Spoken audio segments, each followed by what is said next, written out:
Welcome to our WQA Volunteer Summit.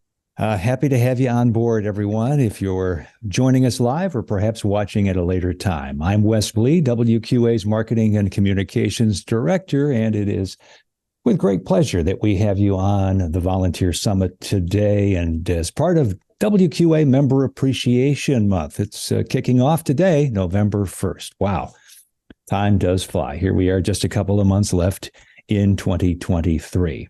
All right. And the program is going to be basically, this is an opportunity for you to hear updates and get a little more insight into our various committees and advisory councils and so forth to make sure that you're up to speed with what's going on at the Water Quality Association. And so first up, to start with our Business Operations and Training Committee is Mike McGowan with McGowan Water Conditioning. He's a certified master water specialist, and he is chair of the Business Operations and Training Committee. So, Mike, take it away. So our accomplishments, we hosted the 2023 Business Boot Camp, had 85 attendees, and we were kind of focused on marketing and finance. We had reviews from boot camp, some of the best we've ever had, and really I got to hand it to Candace Wentling. She did an excellent job chairing last year, and of course, staff was invaluable with that as well.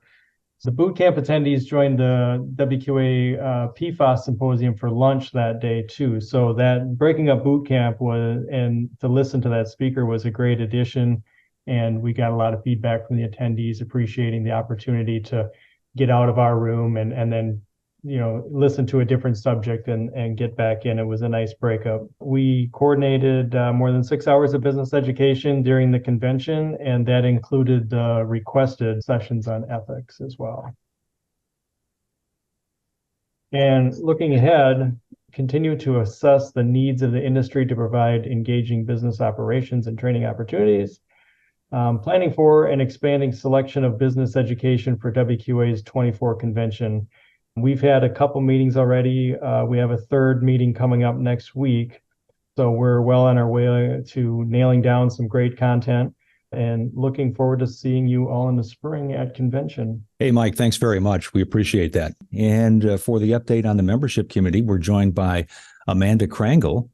Amanda is with Lamplight Digital Media. Many of you know her, and she is chair of the membership committee. Thank you, Wes. All right, so looking ahead, again, now that we have the data, not only from the Dial for Data campaign, but we also have all of the information from the roundtable discussion. We're going to be using that to develop materials for education of existing members, onboarding of new members, and of course, retention. I think the big takeaway there was a lot of people don't realize all that the WQA has to offer. And so as a membership committee, we want to come up with a strategic plan to help educate members on what they can take advantage of, and that will also aid in retention.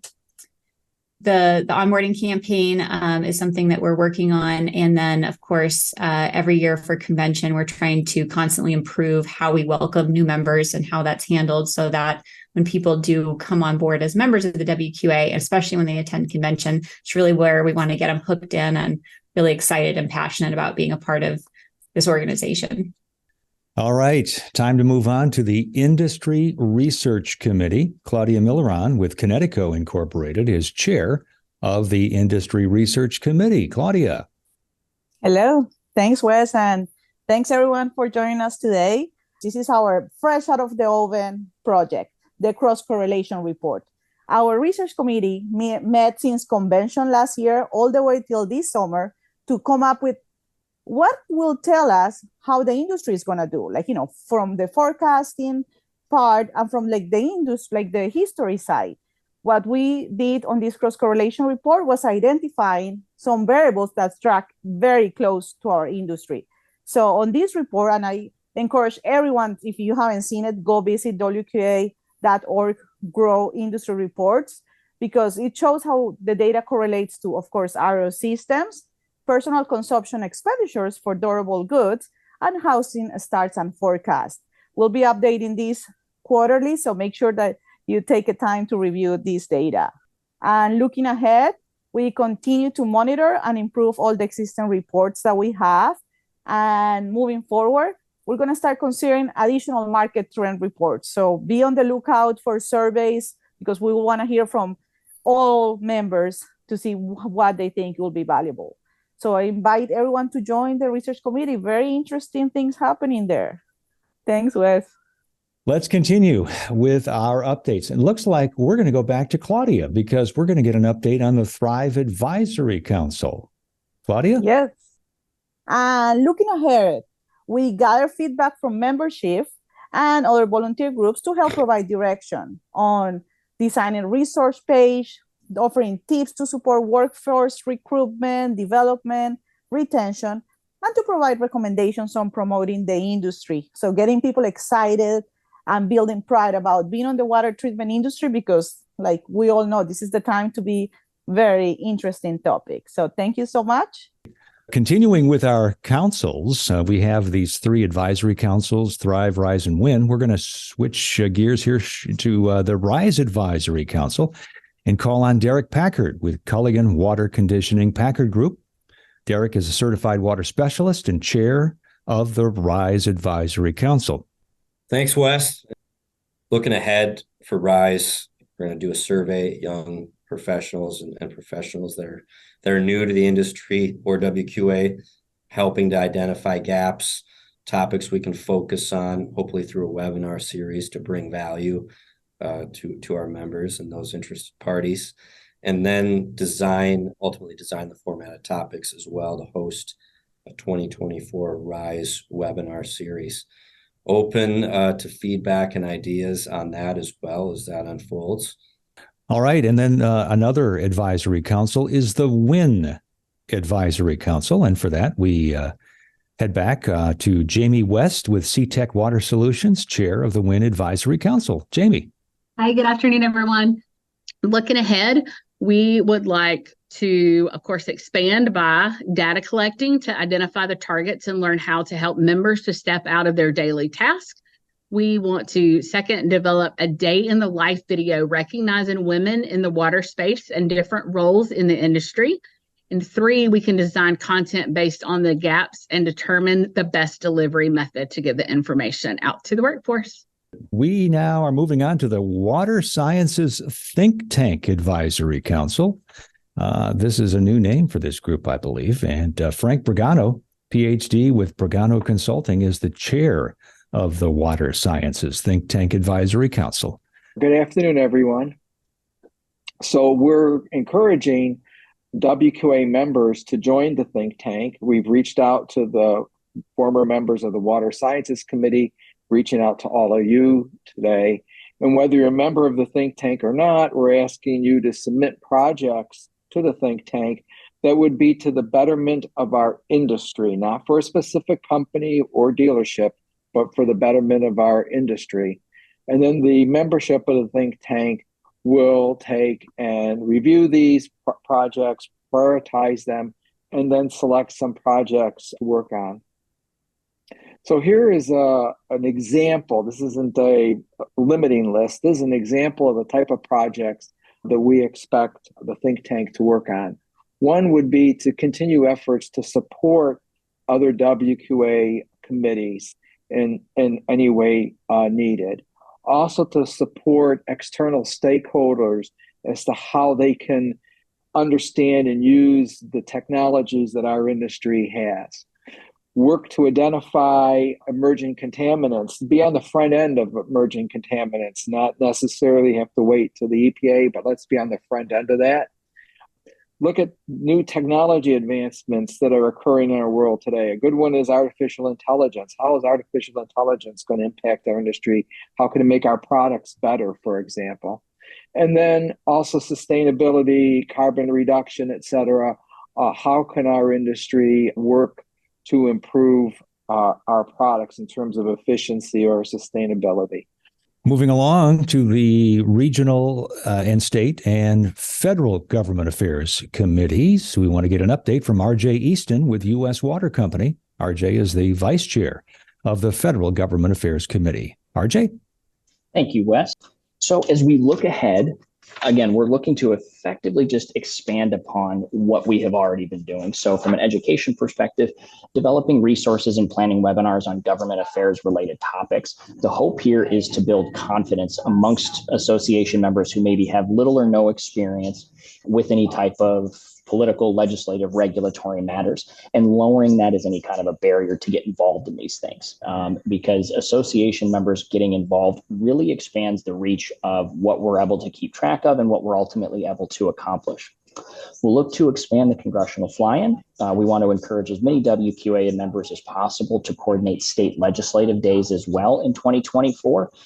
These two things really, again, help to build reliance and trust on WQA's expertise so that if something, let's say, starts to make it through the halls of your state legislature, et cetera, that people in those key positions of power feel like they have someone that they can turn to for help.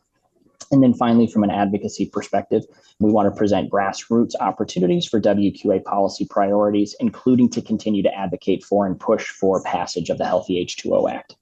Now let's move on to the Professional Certification and Training Committee. Cliff Fosnacht with Pacific Purification, Certified Master Water Specialist and Chair of the Professional Certification and Training Committee, joins us now. Cliff, take it away. As we look ahead to the 24-25 years, the committee continues to solicit and examine feedback from the industry to make sure our work is aligned with the industry needs. The feedback comes from course and convention surveys as well as informal discussions. The WQA's instructor-led classes have had a very strong and positive response. They have been very successful in addressing the shortcomings of the self-study online training, which we all affectionately know as the MEP, and the textbooks that had preceded that. The instructor-led training has reinvigorated participation and success in the professional certification program. Our goal is to continue to advertise and perfect our online instructor-led classes. Our technicians have become educated and certified, and there is a greater tendency for them to remain in the industry, and with the employer investing in their development. The process also encourages and promotes their desire to learn more about this great industry that they represent, which consequently in turn benefits both them and their employers. We are looking to collect best practices around the industry and produce a guidance document that business owners can use to help attract and professionally develop their technical employees. And finally, in our effort to continue to be a force in the industry and to foster a greater awareness among our younger generations of great opportunities in this industry, the committee is exploring how we can reach the younger people, specifically those of high school age, as they begin to look at their career paths. We are looking at ways to reach those students and provide them with information about how they can become part of an industry that touches the social, economic, and health fabric of our everyday lives. Wes, it's back to you, sir. All right. And now let's move on to the Events Committee and Jorge Zukowski with Best Water Solutions. A voting member of the Events Committee will now present that report. Jorge. Great. Thank you, Wes. So there's a lot of interesting things that are going on. Locations for upcoming events have been announced, and the team is busy working on putting those things together.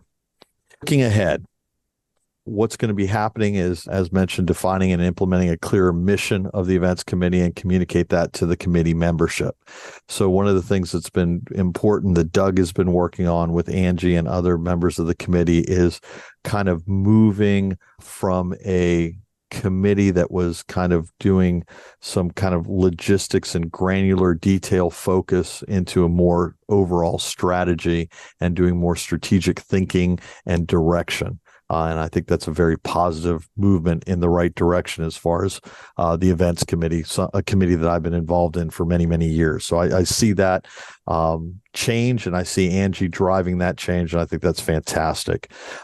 We're also going to be focusing on member recruitment and as well as succession planning. Right now, we don't have a committee chair or vice chair. And so we're working towards, getting all that in order and all that together. The third thing is defining that strategy for convention, including clear objectives, target audience, and value propositions to make sure that that can be clearly communicated moving forward so that our key constituents will understand what they're to expect, what they're getting for their investment, and understanding that it is a good investment. Our final committee report, the Communications Committee, and we are going to turn things over to Sterling McNeil, Chair of the Communications Committee. Thanks, Wes. The update for the Communications Committee.